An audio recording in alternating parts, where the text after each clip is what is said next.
So guys good morning. आज बहुत दिनों के बाद वीडियो बना रहा हूँ और बैंक निफ्टी में आज ट्रेड नहीं लेने वाला हूँ। आप देख सकते हो डेट क्या है, 21 जुलाई, 9:47, 9:47 हो रहे हैं। और मैंने यहाँ पे चार्ट्स जो है ओपन करके रखे हैं। HDFC बैंक का चार्ट यहाँ पे ओपन करके रखा हुआ है। आप देख सकते हो एक इंडिकेटर के ऊपर काम किया है। एक्चुअली मैंने काम नहीं किया है ये। मैंने जो शीट बनाई थी जो सेल के लिए रखी थी 1000 रुपीज़ के लिए, बहुत सारे लोगों ने वो शीट ली और near around 600 people have taken that sheet. और वो जो 600 लोग जिन्होंने शीट ली हुई है उसमें कुछ बहुत ही अच्छे लोग हैं। मैं नाम लेना चाहूँगा, डेटा ट्रेडर करके एक है, एक सतीश ट्रेडर है, चिन्मय ठाकुर है और मोहन रेड्डी करके एक है। तो ये सारे सब्सक्राइबर्स जिन्होंने शीट परचेज की थी, इन्होंने मिल के एक इंडिकेटर डिज़ाइन किया। मेजरली जो एक्यूरेसी के साथ इंडिकेटर मुझे मिला, मतलब जिसने बनाया वो डेटा ट्रेडर था। तो उन्होंने ये इंडिकेटर बनाया और इंडिकेटर बनाने के बाद उन्होंने ये चीज़ मेरे साथ शेयर की। मैंने इंडिकेटर देखा तो इंडिकेटर में सिर्फ अपने शीट्स के जो इंपॉर्टेंट लेवल्स है वो मार्क हो रहे थे, लेकिन फिर भी शीट को यूज़ करना काफ़ी लोगों के लिए डिफ़िकल्ट हो रहा था। सो यहाँ पे आप देख सकते हो मैंने क्या कर दिया है। मैंने यहाँ पे कुछ रीजन्स डाले हुए हैं। ग्रीन जोन है, रेड जोन है। रेड जोन बेसिकली यहाँ पे सबसे ज़्यादा वॉल्यूम में सेलर्स है। ग्रीन जोन जो है वहाँ पे सबसे ज़्यादा वॉल्यूम में बायर्स है। तो इस तरीके से इस इंडिकेटर को मैंने मॉडिफाई किया। मैंने सिर्फ इंडिकेटर को मॉडिफाई किया है, एक पर्पल लाइन बीच में रखी है जो बहुत इंपॉर्टेंट है, नथिंग एल्स। तो यहाँ पे लार्ज स्टॉक, स्मॉल स्टॉक, सबके लिए इंडिकेटर जो है ये रेडी हो गया है और ये इंडिकेटर पे ही इंडिकेटर के बेसिस पे ही मैं अभी काम कर रहा हूँ। अब कुछ स्टॉक्स मैंने चूज़ करके रखे हैं। हिंदुस्तान पेट्रोलियम एक है, आप देख सकते हो हिंदुस्तान पेट्रोलियम का चार्ट है। ये बजाज फाइनेंस का चार्ट है। हिंडाल्को एक हो गया और ये फेवरेट बैंक निफ्टी है। बैंक निफ्टी में करंटली मैं कोई ट्रेड नहीं लेने वाला हूँ, अगर अच्छी खासी अपॉर्चुनिटी आती है तो ही। सो इस तरीके से ये इंडिकेटर रेडी हुआ है और ये इंडिकेटर के ऊपर ही काम करूँगा अभी। गाइज मैं इंडिकेटर वाला आदमी नहीं हूँ। मुझे प्योर प्राइस एक्शन जमता है, गैन स्टडीज जम रहा है, लेकिन मैं इंडिकेटर वाला बंदा नहीं हूँ। तो ये इंडिकेटर के ऊपर मैं क्यों काम कर रहा हूँ, बेसिकली ये देखो, ये मेरे स्टडीज़ के हिसाब से बनाया हुआ इंडिकेटर है। ये मैंने खुद ने डिज़ाइन किया हुआ इंडिकेटर है। लेवल्स मेरे खुद के हैं, ठीक है। बस लेवल्स ड्रॉ करने के लिए कोड मुझे काफ़ी सारे लोगों ने हेल्प की उसके लिए। एडिशन जो इंडिकेटर में करना था वो मैं कर चुका हूँ। अभी तक अगर देखने जाएंगे तो गाइज मैंने ऐसे ही टाइम पास में अपने स्टडीज़ के हिसाब से है ना, अपने अकाउंट में 50 इंडिकेटर्स बना दिए, ठीक है। लेकिन ये इंडिकेटर्स मैंने अपने खुद के स्टडीज़ के लिए बनाए थे। कभी मैंने सोचा नहीं था कि ये इंडिकेटर को मैं इतना यूज़ कर पाऊँगा करके। लेकिन ये जो मेरे गैन लेवल्स के साथ बना हुआ इंडिकेटर है, I feel it is really a good thing to use, और इसीलिए मैं अभी यही इंडिकेटर को यूज़ करने वाला हूँ। तो इंडिकेटर बेसिकली मतलब मेरे स्टडीज़ को यूज़ कर रहा हूँ मैं, नॉट एन इंडिकेटर। मैं मेरे स्टडीज़ के हिसाब से ही ट्रेड लूँगा। एक मोर ओवर एक डिसिप्लिन मैनर में मैं ट्रेडिंग करना चाह रहा हूँ और वो डिसिप्लिन मैनर में ही ट्रेडिंग में करूँगा आगे। और एक कंसिस्टेंसी चाहता हूँ गाइस। अब स्टॉक्स के ऊपर फ़िलहाल काम करके हम लोग देखेंगे और उसके बाद हम लोग ज़रा शिफ्ट करेंगे अपने गेयर्स को बैंक निफ्टी पे। स्टॉक्स में भी मैं फ्यूचर्स में काम करना चाह रहा हूँ, क्योंकि फ्यूचर्स, स्टॉक के फ्यूचर्स में क्या हो जाता है ना, आपको एक अच्छा खासा क्या कहते हैं, मैं यहाँ पे सेटिंग कर लूँ तब तक ये बोल देता हूँ। स्टॉक के फ्यूचर्स में आपको एक अच्छी खासी लॉट साइज़ मिलती है सिमिलर बजट में। और अगर सिमिलर बजट में आपको एक हैवी लॉट साइज़ के साथ काम करने जा रहे हो आप, तो हार्डली 5-6 पॉइंट्स के अंदर आप काम कर लो, तो 5-6 पॉइंट्स के अंदर काम करके आप अपना प्रॉफिट निकाल सकते हो। अब देख लो गाइज, यहाँ पे हिंडाल्को ने ब्रेक डाउन दिया है as per our indicator.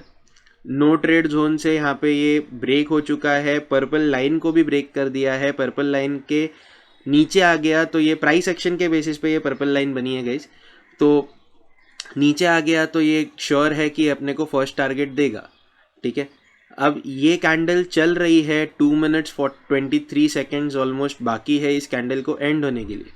So what I will do is I will wait for this candle.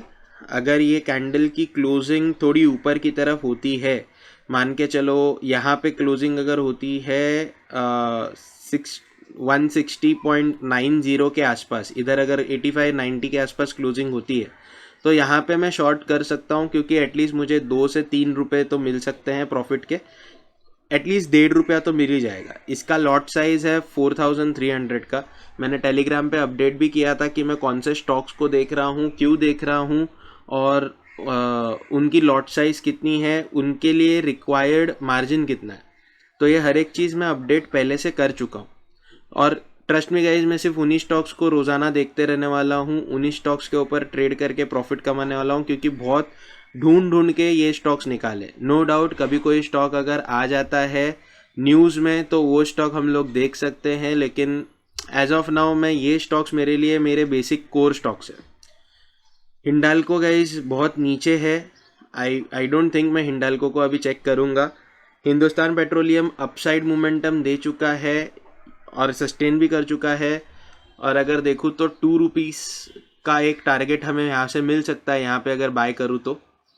पर हिंडाल्को और हिंदुस्तान पेट्रोलियम को देखूंगा नहीं। बजाज फाइनेंस ये ऐसे 9 क्यों दिख रहा है? ओके, गलती से गाइस बजाज फाइनेंस जो है 9 मिनट की कैंडल पे जा चुका है।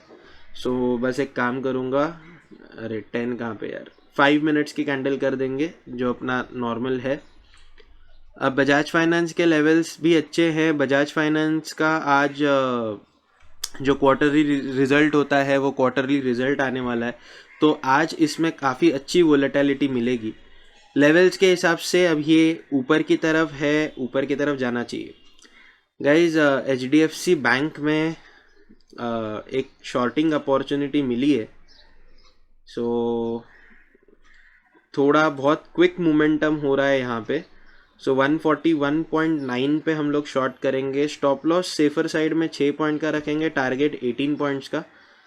देखो गाइज, ना तो हम लोग वो स्टॉप लॉस के पास जाने वाले हैं और ना टारगेट इतना बड़ा रखने वाले हैं।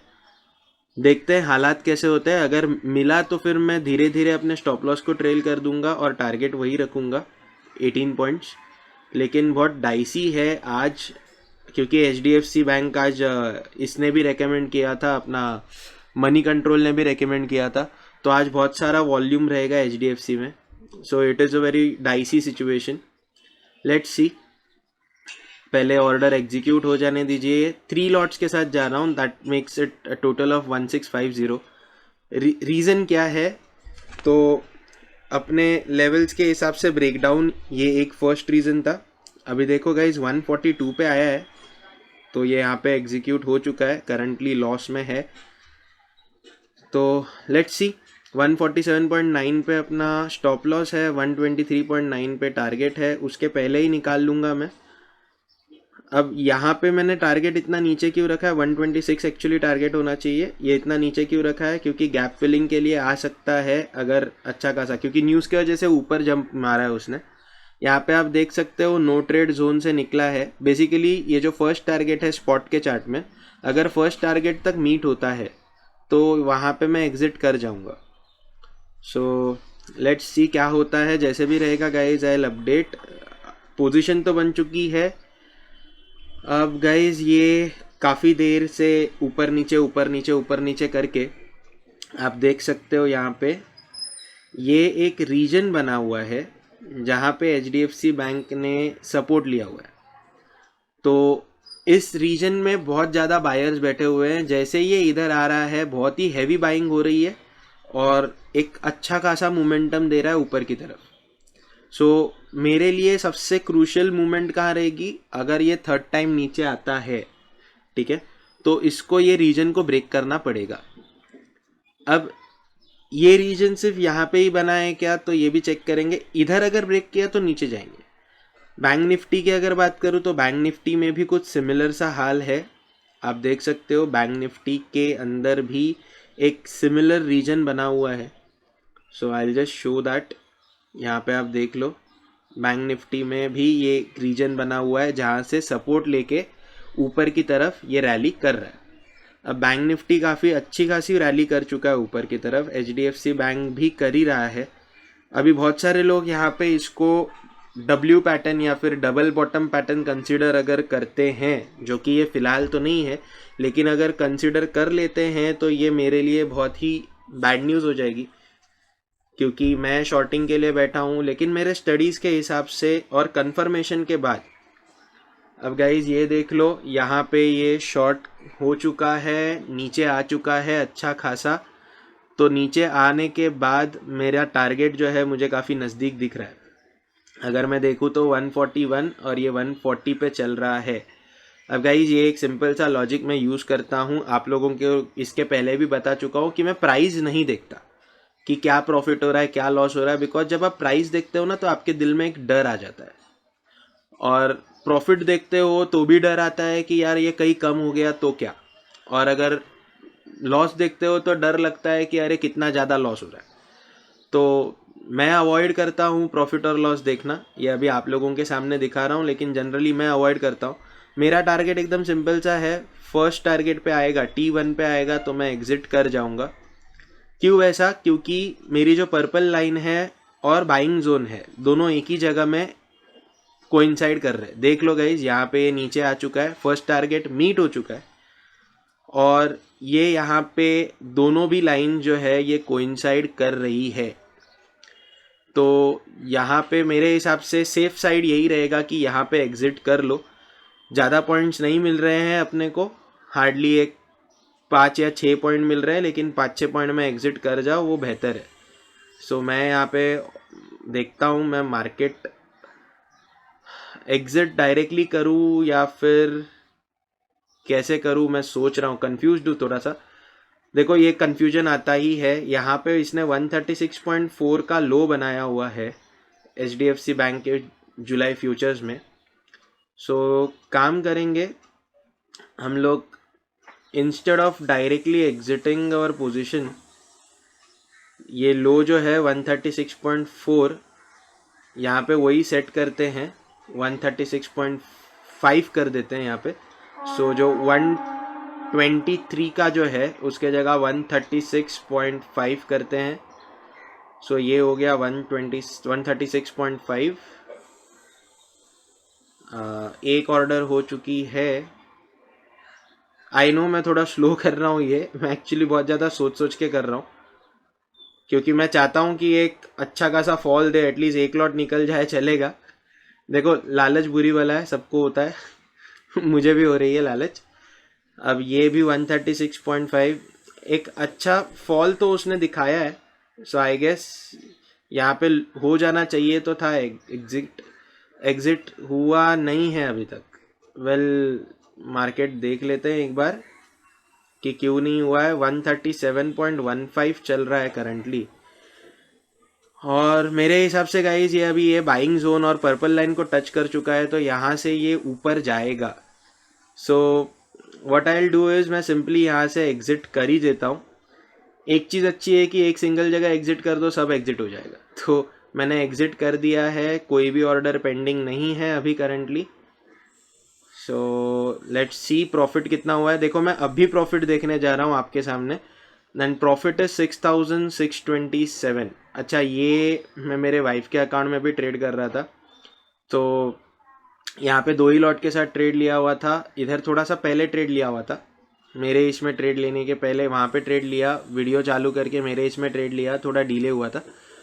बट यहाँ पे भी एक अच्छा खासा डिसेंट प्रॉफिट है, 137.7 पे आया है।